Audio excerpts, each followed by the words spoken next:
नमस्कार साथियों, rise institute के यूट्यूब चैनल पर आप सबका स्वागत है।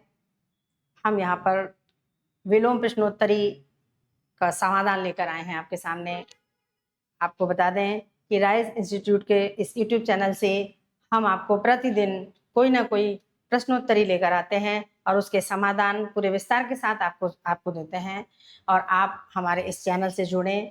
14 जुलाई से हमारे ऑफलाइन और ऑनलाइन दोनों ही पीएसआई के बैच शुरू हो रहे हैं। तो आप ऑनलाइन भी पढ़ सकते हैं, लाइव क्लासेस भी ले सकते हैं और आप कोचिंग में आकर ऑफलाइन क्लासेस भी ले सकते हैं। आपको जो सही लगे हमारे हेल्प नंबर से आप संपर्क करें, हमारे कोचिंग से आप संपर्क करें, जुड़ें। और अगर आप कोर्सेज परचेज करना चाहते हैं तो राइज इंस्टीट्यूट के ऐप से डाउनलोड करके आप वहाँ भी परचेज कर सकते हैं। तो हम यहाँ पर आज इसके पहले हमने जो कक्षा ली थी उसमें विलोम शब्द के प्रश्नों को हल किया था और एक एक प्रश्न अच्छे से आपको समझाए गए थे। आशा करते हैं कि आपको समझ में आए होंगे। आज हम तत्सम तद्भव प्रश्नोत्तरी लेकर आपके सामने आए हैं और आज हम अपन इस कक्षा में तत्सम तद्भव प्रश्नोत्तरी पढ़ेंगे, इनके प्रश्न को समझेंगे, देखेंगे और उनके उत्तरों को समझेंगे। क्योंकि हमारी जितनी भी परीक्षाएं होती हैं, आपकी पीएसआई परीक्षा में भी कम से कम इन चैप्टर से 5 से 7 क्वेश्चन जरूर मिलते हैं। तो हम यहाँ पर पूरी कोशिश करें कि हम अच्छे से अच्छे तैयारी करें और आप देखें कि यहाँ पर कितने अच्छे ढंग से आपको समझाया जा रहा है। और आप जब कक्षा में पढ़ने आएंगे तो आपको कुछ ज़्यादा ही मिलेगा, क्योंकि ये तो यूट्यूब चैनल पर तो सिर्फ एक हम इस शिक्षा का परीक्षा का और इस विषय का एक आपको ट्रेलर मात्र है। ये जब आप कक्षा में आएंगे तो बिल्कुल आपको बहुत अच्छा मिलेगा और बहुत अच्छा लगेगा। आप ये समझेंगे कि आपने बहुत सही जगह चुनी है और आप अपने सपनों को साकार भी कर पाएंगे। अपनी जिस परीक्षा में आप बैठने जा रहे हैं, जिस पोस्ट को आप पाने जा रहे हैं, पाने की इच्छा से जो परीक्षा देने जा रहे हैं, आपकी वो पोस्ट सिक्योर हो जाएगी, इस बात का हम आपको विश्वास दिलाते हैं। आप हमारे इस इंस्टीट्यूट से जुड़ें और अपनी पढ़ाई निरंतर जारी रखें। अब हम आगे देखते हैं फिर तत्सम तद्भव प्रश्नों को। निम्नलिखित में से तत्सम शब्द है। तत्सम शब्द वे होते हैं जो संस्कृत से ज्यों के त्यों लिए जा रहे हैं, और तद्भव जो थोड़े से विकृत होकर के, थोड़ी से अंतर में आकर के हिंदी में प्रयुक्त होते हैं। क्योंकि हमने तत्सम से तद्भव क्यों किए? तत्सम शब्द संस्कृत के होते हैं।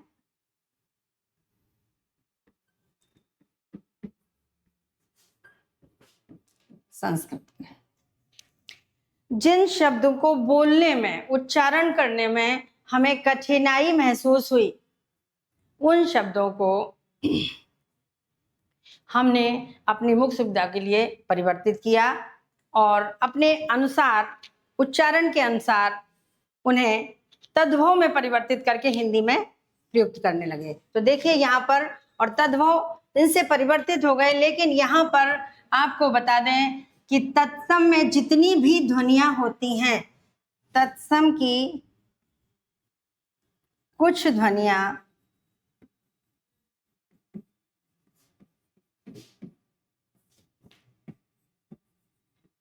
तद्भव में बनी रहती हैं।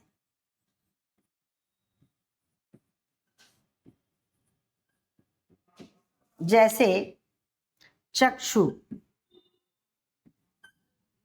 चक्षु है, ठीक है, चक्षु संस्कृत का शब्द है, इसमें तद्भव नहीं हुआ। अब जैसे आंख है, आंख का पर्यायवाची चक्षु है, लेकिन चक्षु आंख का तत्सम नहीं है, क्योंकि आंख में चक्षु की कोई भी ध्वनि नहीं मिल रही है। आंख जो है अक्षी का तद्भव है। अक्षी में देखिए अ है, अक्ष जो है ख में परिवर्तित हो गया है। तो जब कभी भी आंख का तत्सम पूछा जाए और वहां चक्षु और अक्षी दोनों दिया हो, भले ही एक अर्थ दे रहे हो वो, लेकिन इसका जो तत्सम है वो अक्षी ही माना जाएगा। यहां पर हम देखते हैं आदित्यवार, इतवार, एतवार, आदित्यवार, इन चारों शब्दों की बनावट को हम समझेंगे। आदित्य माने होता है सूर्य, सूर्य का दिन। तो देखिए हम रविवार को सूर्य का दिन मानते हैं और रविवार को ही हम आदित्यवार बोलते हैं, क्योंकि आदित्य का मतलब सूर्य होता है। अदिति के पुत्र आदित्य बना, इस हिसाब से आदित्य नहीं होगा, क्योंकि आदित्य नहीं होता, आदित्य होता है। तो यहां पर हम समझ लें कि अगर हम कहें कि आदित्यवार का तद्भव क्या है, तो आदित्यवार का तद्भव, आदित्यवार का तद्भव इतवार होता है, इतवार। क्यों? क्योंकि रविवार किसी तरह से नहीं होगा, क्योंकि इतवार में देखो ई की जगह आ हो गया है, ठीक है, ता बना हुआ है, ई आ हट करके द की ई सुरक्षित है, त भी है, और वार तो वैसे के वैसे है, या लोप हो गया है। तो इस तरह से तत्सम से कुछ एक ध्वनियों को हम लोप कर देते हैं, उनसे तद्भव बना लेते हैं ताकि वो हमें समझ में आए। कुछ लोगों को देखिए, आप देख सकते हैं दीतवार भी बोलते हैं, आपने सुना होगा किसी के सुनते हुए कि रविवार को दीतवार भी बोलते हैं। तो देखिए कितना आसान है, आदित्यवार से दीतवार बना। देखिए द रस्व से दीर्घ हो गया, त आदि से पूरा हो गया, यह गायब हो गया, सीधा सा समझ में आ रहा है। देखिए यहाँ पर फिर से हम लिखते हैं, आ हट गया, द जो था ये आपका, और ता पूरा हो गया, या गायब हो गया, और वार वैसे के वैसे है, ये इसके ज्यादा करीब है, और फिर इतवार इसके। तो इसको हम यहाँ पर तीन तरह के शब्द बने। बहुत सारे शब्द ऐसे होते हैं जो तत्सम से सीधे तद्भव नहीं बनते हैं, पहले बीच में उनका एक रूप और होता है, उन्हें हम कहते हैं अर्ध तत्सम। ये अर्ध तत्सम कहलाते हैं और ये तद्भव है। आदित्यवार से दीतवार, दीतवार से इतवार। तो यहाँ पर इस प्रश्न का उत्तर आदित्यवार सही है, बाकी सब ये इसका तद्भव है। ऐतवार तो बिल्कुल अलग है। आदित्यवार, आदित्यवार ये अशुद्ध शब्द है, इसलिए आपका उत्तर ए में है।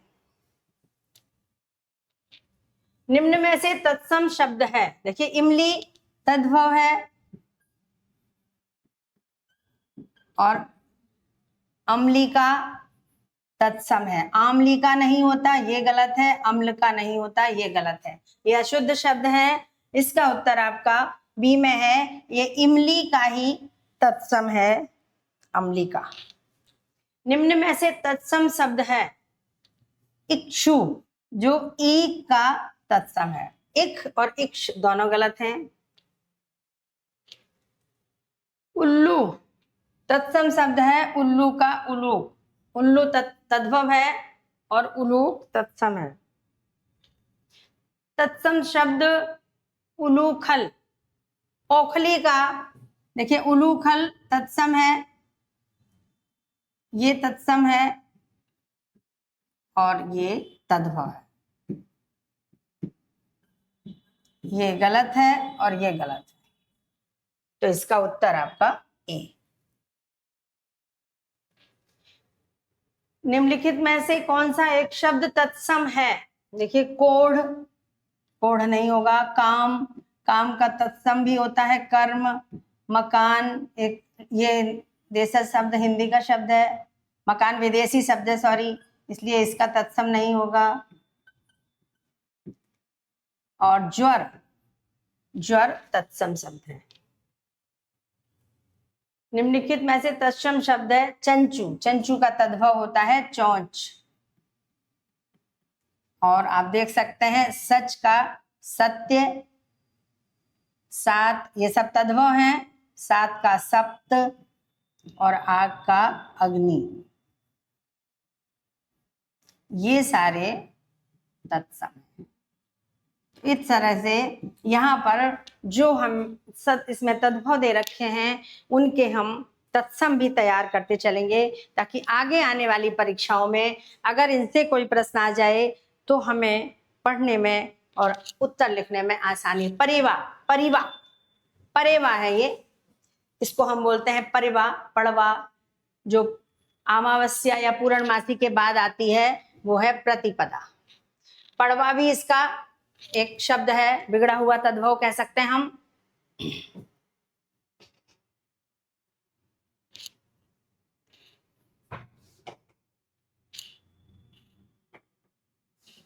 निम्नलिखित में से कौन सा विकल्प शुद्ध तद्भव तत्सम युग्म है? सही जोड़ा है। देखिए, हाथ का हस्ती होता है, लेकिन हस्ती ई की मात्रा लगती है। आंख का चक्षु नहीं होगा, अभी आपको बता चुके हैं। आंख का अक्षी होगा, इसलिए गलत है। घृत घी, अब देखिए घृत का घी तद्भव होता है, लेकिन यहाँ क्रम क्या चल रहा है? पहले तद्भव और बाद में तत्सम। ये भी ध्यान रखना होता है इस तरह के प्रश्नों में, चाहे वो विलोम हो, चाहे शब्द युग्म हो, और चाहे तत्सम तद्भव हो। अगर ये जो क्रम चल रहा है चारों में वही क्रम होगा तो ही उत्तर होगा, वरना सही उत्तर होने पर भी ये गलत हो जाएगा। घी इधर होता, घृत उधर होता तो सही होता। इसका उत्तर सी है, सोंठ का सुष्ठी। क्योंकि इन दोनों के जो तत्सम है वो लिखे गलत लिखे हैं, सही नहीं है। इनमें से कौन सा शब्द तद्भव नहीं है? अब देखिए, ताला, दृग और दृग, तमोली, यहां पर तत्सम नहीं है, दृग नहीं है। दृग नहीं है क्योंकि ये इसमें जो शब्द शुद्ध शब्द होता है वो दृग होता है, और इसमें हल लगता है। ये शब्द ही पहली बात इसमें कुछ साफ क्लियर नहीं हो रहे हैं। इनको क्या लिखा हुआ है आगे देखते हैं। तद्भव आलोचक, चांद, सूर्य, अग्नि, कौन सा तद्भव है? देखो, आलोचक तत्सम है चांद, चांद का तत्सम होता है चंद्रमा। बिल्कुल सरल है, समझ में आ रहा है आराम से, यानी इसका ये तत्सम है। बाकी सारे तत्सम है। सूर्य, सूर्य का तत्सम सूरज तद्भव। अग्नि का भी आप देख ही चुके हैं पिछले क्वेश्चन में, आग। आलोचक वो अपने में पूर्ण एक तत्सम है और पूर्ण शब्द है, इसका तद्भव नहीं। जरूरी नहीं है कि हर तत्सम शब्द का तद्भव हुआ हो, कोई आवश्यकता नहीं है कि हर तत्सम शब्द के तद्भव किए गए हों। तद्भव उन्हीं शब्दों के हुए हैं जिनके उच्चारण में हमें कठिनाई उपस्थित हुई। जैसे पहला बताया, आदित्यवार। आदित्यवार जब कठिन लगा तो उसको दीतवार बोलने लगे। कुछ लोगों को दीतवार भी कठिन लगा तो द भी हटा दिया, द ध्वनि को भी लोप कर दिया, इतवार कर दिया। नीम एक बहुपयोगी पेड़ है। यहाँ देखिए, हम रेखांकित नीम कर लेते हैं और पेड़ कर लेते हैं। तो नीम के और पेड़ के ये दोनों तद्भव हैं, इनके हमको तत्सम चाहिए। देखिए, निम्ब और वृक्ष। निम्नलिखित में तत्सम तद्भव का शुद्ध युग्म है। नक्षत्र ऐसे नहीं लिखा जाता है, नक्षत्र ऐसे लिखा जाता है, ये गलत है। पक्वान्य, गृद्ध, गीध, पकवान्य ऐसे नहीं लिखा था, पकान्य, पकान्य लिखा जाता है, सॉरी, पक्वान्य गलत लिखा हुआ है, ये लिखा जाएगा पक्वान्य, पक्वान्य, ये गलत है। गृद्ध, गिद्ध होता है, गृद्ध नहीं होता, गिद्ध। इसके ये तत्सम है, ये तीनों तत्सम जो यहाँ पर नहीं है। और आवश्याय को ओस कहते हैं, ये सही है। कौन सा शब्द तत्सम है? शुश्रूषा। देखिए, एक ही दिख रहा है, सुन्नर कुछ नहीं होता। अपजस का अपयश होता है, अपयश तत्सम होता है, और अक्षर का अक्षर होता है, ये कोई मतलब नहीं है, गलत शब्द है। गेहूं शब्द का गोधूम, धूम, ये गलत लिखा हुआ है, मात्रा गलत है इसलिए गलत है, ये इसके हो नहीं सकते हैं। हल्दी शब्द का हरिद्रा, हरिद्रा होता है, हल्दी का हरिद्रिका नहीं होता। तत्सम शब्द है कौन सा? करोड़, तेल, पीपल, दिन। पीपल ही तत्सम है क्योंकि करोड़ का तत्सम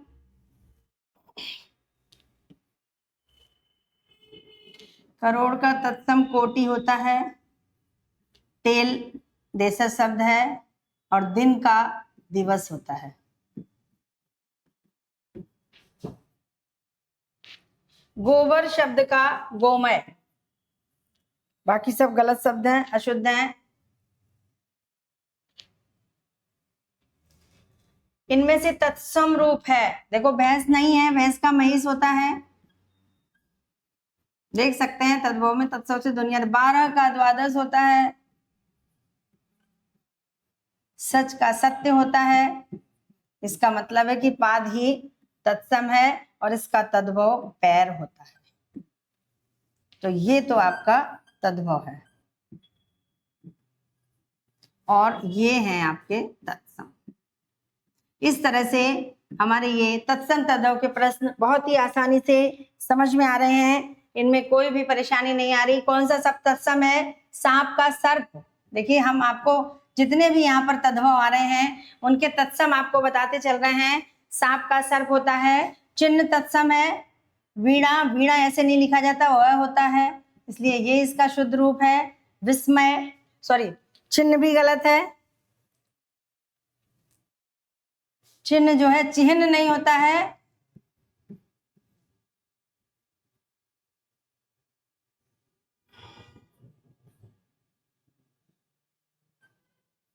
इस तरह से लिखा होता है, गलत लिखा है ये, या तो इसमें जोड़ा जाता है या फिर हवे हलंत लगता है, इसलिए शुद्ध रूप नहीं लिखा हुआ है। और विस्मय शुद्ध है, ये तत्सम है। निम्नलिखित में से तत्सम शब्द है, यहाँ पर तत्सम शब्द तीर्थ है क्योंकि गर्म का गर्म, नरक ये गलत शब्द है, नरक का नर्म। निम्नलिखित में से कौन सा शब्द तत्सम है? मुमुक्षु, मोक्ष पाने की इच्छा। आपको पहले एसआई का जो प्रश्न पत्र हल कराया गया था, एसआई की परीक्षा 2021 का जो प्रश्न पत्र हल कराया था, उसमें मैंने ये बताया था आपको, वाक्यांश के लिए एक शब्द के लिए आया था मुमुक्षु, मतलब मोक्ष पाने की इच्छा।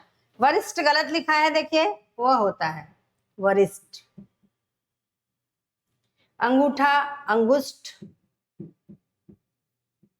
अंगुष्ठ। उष्मा, ऊष्मा होता है, उष्मा नहीं होता, यानी ये जो है इसके तत्सम। उत्तर आपका मुमुक्षु।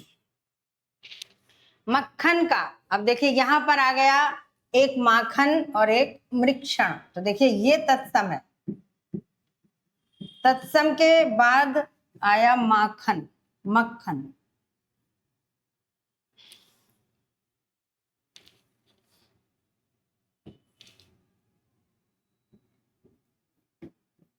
और माखन के बाद मक्खन। तो देखिए मृक्षण, माखन और मक्खन, तो मक्खन तद्भव हो गया। ऐसे ही कुछ शब्द होते हैं जिनके अर्ध तत्सम बनते हैं, सबके नहीं होते हैं। हर तत्सम से अर्ध तत्सम बने ऐसा जरूरी नहीं है। कुछ ऐसे तत्सम है जिनसे सीधे तद्भव बन गए, कुछ ऐसे तत्सम है जिनसे कि बीच में तत्सम तद्भव, बीच में वो एक रूप में प्रयोग हुए, दोबारा दूसरे रूप में थोड़ा बदल के प्रयुक्त होने लगे। जैसे कृष्ण है ना, कृष्ण है, फिर किशन है और फिर कान्हा। देखिए ये 3 रूप हो गए, ये तत्सम है, ये दूसरा रूप अर्ध तत्सम, और ये तीसरा रूप जो आया उसका वो तद्भव। इस तरह से तीनों कुछ शब्दों के साथ चलते हैं, हर शब्द के साथ नहीं चलते हैं। जैसे अभी आग का बताया था हमने, आग के भी 3 रूप हुए हैं, अग्नि, अगिन और आग। तो ऐसे बहुत सारे शब्द हैं। ये देखिए इसका अर्ध तत्सम है, ये तत्सम है, अर्ध तत्सम, और ये तद्भव। निम्नलिखित में तत्सम शब्द, कान देख लेते हैं, जिसका तत्सम नहीं बनेगा वो तत्सम होगा। जीव, जिह्वा। मुख, मुख तत्सम है, दांत, दंत, ये इसके तत्सम हो गए। क्योंकि मुख का तद्भव मुंह होता है। निम्नलिखित विकल्पों में से तत्सम शब्द का चयन कीजिए। निकृष्ट, ये हो गया, क्योंकि तीखा का तत्सम हो जाएगा तिक्त, अटारी का अट्टालिका,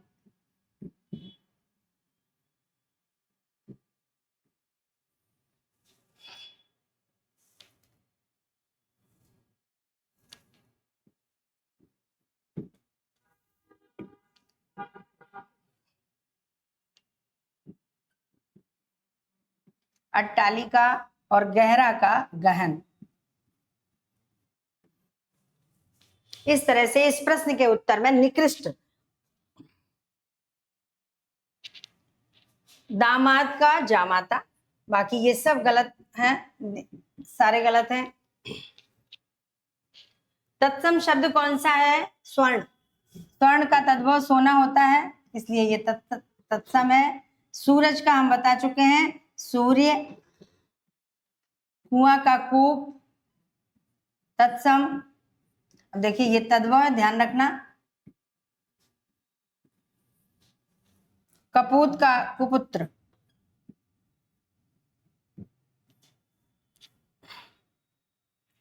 निम्नलिखित में से कौन सा शब्द तत्सम है? अग्र।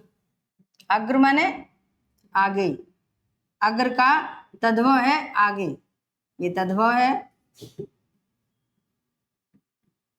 इसका मतलब है आग। देखिए आग का हो चुका है, आज का तत्सम होता है अद्य, और आंख का अक्ष।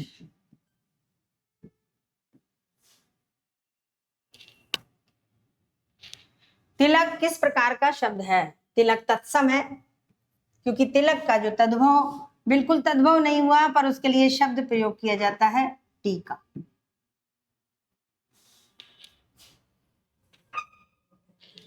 मक्षिका का मक्खी है, क्योंकि मछली का तो नहीं पता, पर मच्छर का मशक होता है तत्सम, और मिट्टी का मृत्तिका होता है।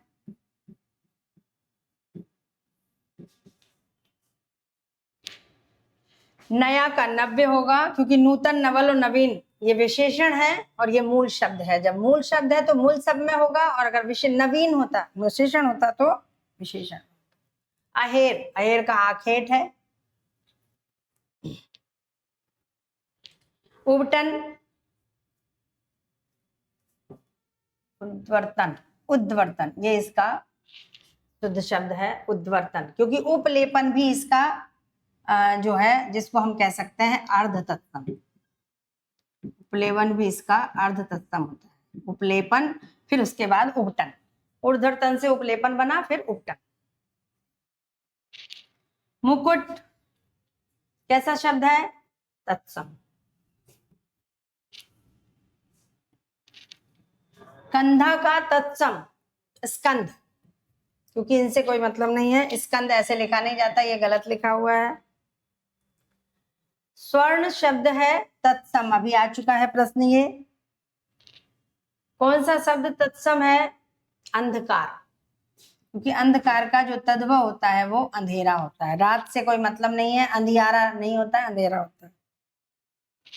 अंधियारा देशज शब्द है। निम्नलिखित शब्दों में से कौन सा तत्सम है? कुक्कुर।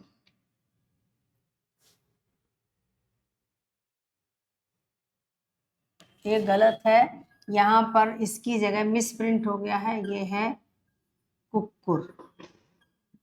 कुक्कुर तत्सम है और कुकुर इसका तद्भव है। बाकी कुत्ता को हम जो है, सॉरी, ये कुत्ता इसका अर्ध तत्सम या पिछलित रूप, या इसको हम अर्ध तत्सम ना कह के इसका प्रचलित रूप कह सकते हैं। कुछ लोग गांव में कुकुर भी बोलते हैं, प्रचलित रूप है इसका, क्योंकि इससे कुकुर से कुकुर ही मिल रहा है, कुत्ता इससे केवल एक ही ध्वनि मिल रही है, इसलिए हम इसको एक प्रचलित रूप ही कह सकते हैं। निम्नलिखित में तत्सम शब्द है मेघ। मेघ का तद्भव हो जाएगा मेह। ठेस का तो पता नहीं, भौरा का भ्रमर होता है, क्योंकि ठेस देशज शब्द है इसलिए उसका तत्सम नहीं होगा। जेठ का ज्येष्ठ होता है, ये तत्सम है इसके। इसमें भी तत्सम ही ढूंढना है। ये देखिए, ये शुद्ध शब्द है। श्रृंगार ऐसे लिखा जाता है, ना ऐसे लिखा जाता है, ना ऐसे लिखा जाता। पटार का वैसे भी कोई मतलब नहीं है। नीचे दिए गए विकल्पों में तत्सम शब्द का चयन कीजिए। गोधूम आ चुका है, गेहूं का है। तत्सम मृत्तिका अभी हम बता चुके हैं, मिट्टी का है, क्योंकि कपूर का कर्पूर होता है, कपाट का करपट होता है, और विकार से कोई लेना देना नहीं। इस बरस गेहूं की फसल अच्छी हुई, रेखांकित शब्द में वही आ गया, गेहूं और बरस। दो का ढूंढना है, और किसान, क्योंकि इसमें 3 ऑप्शन है तो हम 3 का ढूंढते हैं। तो किसान कृषक होता है, यानी ये दोनों तो वैसे ही नहीं होंगे, क्योंकि पहले में कृषि है फिर किशन है। अब इस समय देखिए, वर्ष है कि वर्षा। इस बरस का मतलब क्या हो गया, साल, इस साल, ना कि वर्षा। तो यहाँ पर फिर ये वाला उत्तर होता है, क्योंकि गोधूम इसमें भी वर्षा और वर्ष का फर्क है। वर्षा लिख देंगे तो गलत हो जाएगा, यहाँ वर्ष ही आएगा। तत्सम तद्भव की दृष्टि से असंगत है।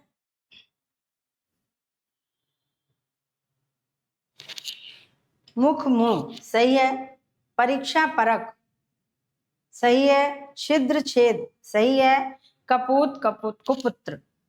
वैसे तो तत्सम तद्भव ये भी सही है, लेकिन क्रम बदल गया। तत्सम इधर होना चाहिए और तद्भव इधर होना चाहिए, इसलिए आपका ये हमने आपको बताया पहले भी कि इस तरह के प्रश्नों में क्रम का भी विशेष ध्यान रखना पड़ता है। कई बार अपन केवल ये देखते हैं कि सही है और ये सोच करके गलत उत्तर पर चले जाते हैं, इसलिए हमें एक बार क्रम का देखना भी जरूरी है। अगर पहले क्रम में तत्सम आ रहे हैं तो चारों में तत्सम ही होना चाहिए। विलोम शब्द की दृष्टि से असंगत है, पुरातन अधुनातन या नूतन। पुरातन का आगे अधुनातन या नूतन सही है। पुरोगामी पश्चिगामी ये भी सही है। एकाकी समग्र ये भी सही है, एकाकी का समग्र होता है। इहलोक परलोक ये भी सही है। 1 2 1 3 इसका मतलब इसका उत्तर, क्योंकि चारों सही है, इसमें से कोई भी गलत नहीं है। लगभग सारे विलोम सब आपको समझ में आ गए होंगे। इस तरह से एक एक करके आपको प्रश्नोत्तरी भी मिलती रहेगी और व्याकरण की कक्षाएं भी मिलेंगी। 14 जुलाई से राइस इंस्टीट्यूट से ऑफलाइन और ऑनलाइन दोनों विधिवत कक्षाएं विस्तार से सिलेबस को लेकर के कक्षाएं नए बैच प्रारंभ हो रहे हैं, नए बैच शुरू होने जा रहे हैं। आप सब उन बैच को देखें और समझें, क्योंकि ये जो हैं इसमें तो सिर्फ आपको यहाँ के शिक्षकों की, यहाँ का जो पढ़ाने का तरीका है उसका सिर्फ एक छोटा सा नमूना मिला है। ये नमूना है, और अगर आपको नमूना अच्छा लग रहा है तो आप सोच सकते हैं, विचार कर सकते हैं कि जिसका नमूना या जिसका सैंपल अच्छा होगा तो वो पूरी की पूरी चीज, पूरी की पूरी पढ़ाई या पूरी की पूरी पिक्चर कितनी अच्छी होगी, पूरा डिटेल कितना अच्छा होगा, पूरी कोचिंग और कोचिंग की टीम कितनी अच्छी होगी, ये आप अनुमान लगा सकते हैं। और ईमानदारी के साथ कह रहे हैं कि अगर आपने यहाँ आकर के कक्षाएं ज्वाइन कर ली, कक्षाएं करेंगी और या फिर के यहाँ का कोर्स जो आपको अवेलेबल है ऐप पर उसे परचेज कर लिया, तो निश्चित है कि आपकी जो सीट है, जिस पर आप जाना चाहते हैं, जिस पोस्ट पर आप पहुंचना चाहते हैं, निश्चित रूप से वो सुरक्षित हो जाएगी। आपको सफल होने से कोई नहीं रोक पाएगा। इसलिए आप निरंतर लगातार जुड़े रहें, ऐप से जुड़े रहें, वीडियो चैनल से जुड़े रहें, इस प्लेटफॉर्म से जुड़े रहें, कोचिंग में आकर व्यक्तिगत संपर्क करें और व्यक्तिगत ऑफलाइन क्लासें भी लें, तो शायद आपको बहुत ज़्यादा लाभ मिलेगा। जब आप चारों तरफ से पढ़ाई करेंगे, चारों तरफ से ज्ञान अर्जित करेंगे और हर तरह से अपने मन में आए हुए शंकाओं को समझेंगे और क्लियर करेंगे, आपको एक सही मार्गदर्शन मिलेगा, तो आपकी सफलता निश्चित है। जो कोशिश करते हैं, जो प्रयत्न करते हैं, परिश्रम करते हैं, सफलता उनके कदम चूमती है। आज के लिए इतना ही, धन्यवाद। आगे इसी प्रकार से अगली कक्षा में किसी और टॉपिक के साथ और दूसरी प्रश्नोत्तरी के साथ हम आपके सामने उपस्थित होंगे। इसी तरह से आप हमसे जुड़े रहें। साहब।